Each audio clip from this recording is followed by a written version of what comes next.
বাজারে নতুন আলু ছোটো ছোটো এরকম উঠলেই মনে হয় যে বা কখন বাড়ি নিয়ে গিয়ে দম ভাজা সব করে খাবো, মনটা কেমন আনচান আনচান করে।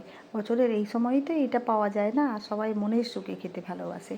তাই কিছু না করে কিছু আলু এনেছিলাম, তার মধ্যে ছোটো ছোটোগুলো বেছে নিয়ে এরকম 2 ভাগ কোনোটা 3 ভাগ করে কেটে কেটে খোসাগুলো কিন্তু আমি রেখে দিয়েছি। দিয়ে কেটে ভালো করে ধুয়ে ভালো করে পরিষ্কার করেছি, কারণ এর মধ্যে অনেক মাটি লেগে থাকে।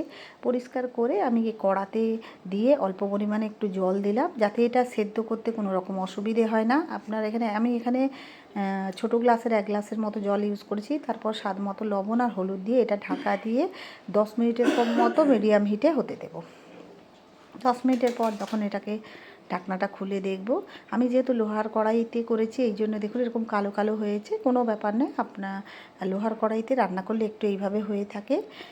আলুটা আমার সেদ্ধ হয়ে গেছে। এবার আমি এই জলটা ফেলে দিয়ে এটাকে আমি ছেঁকে নেব। আবার আমি কড়াইটা বসিয়ে দিয়েছি। এখানে 2 চামচের মতো তেল দিলাম, ছোটো চামচের। একটা শুকনো লঙ্কা ফোড়ন দিলাম, আপনারা চাইলে লঙ্কার পরিমাণটা বাড়িয়ে দিতে পারেন এখানে। এরপরে আমি এতে অল্প পরিমাণে একটুখানি এতে আমি 5 ফোড়ন দেবো। খুব বেশি দেবেন না, কারণ মেথিগুলো মুখে পড়লে খেতে ভালো লাগবে না। অল্প পরিমাণে দিলেই হবে। ফোড়নটা যখন বেশ ভালো করে ভাজা ভাজা হয়ে যাবে, সেই সময়ে এখানে দেখুন যে সেদ্ধ করে আলুগুলো রেখেছিলাম, আলুগুলো দিয়ে দিলাম। গ্যাসের ফ্লেমটা এবার মিডিয়াম হিটে করে এটাকে নেড়ে নেড়ে একটু ভালো করে এগুলো ভেজে নেবো, যাতে একটু একটু করে গায়ে মুচমুচে ব্যাপারটা এসে যায়। তখন পর্যন্ত এইভাবে ভাজতে থাকবো। মিডিয়াম একদম ফ্লেমটা কমিয়ে দিতে হবে, নাহলে কিন্তু আলুগুলো পুড়ে যাবে। মিডিয়াম হিটে রেখে এটাকে কিছুক্ষণ করতে হবে একটু ধৈর্য ধরে। একেবারে ছাকা ছাকা তাহলে কিন্তু আলুটা খেতে ভালো লাগবে। আর একেবারে যদি গ্যাস বাড়িয়ে করে নেওয়া হয়, ওপরটা গোল্ডেন হবে ঠিকই, কিন্তু খেতে সেরকম ভালো লাগবে না। এভাবে 3 থেকে 4 মিনিট খুব সহজেই বানিয়ে নেওয়া যায়, কোনো বেশি যে এর মধ্যে ঝামেলা হয় না।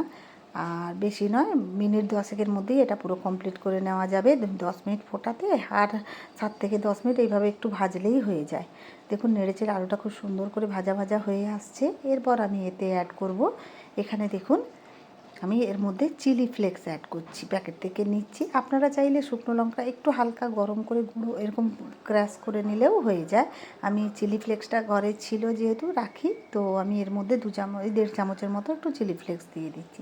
এটা খুব ঝালটা আপনারা ওই জন্য যেটা চিলি ফ্লেক্সটা ইউজ করবেন সেটা নিজেদের স্বাদ মতো দেখে করবেন। এইভাবে একবার বানিয়ে দেখুন, ডাল ভাতের সঙ্গে দুর্দান্ত লাগে। বাচ্চা বড় সবাই মুখরোচক হিসাবেও খেতে পছন্দ করে।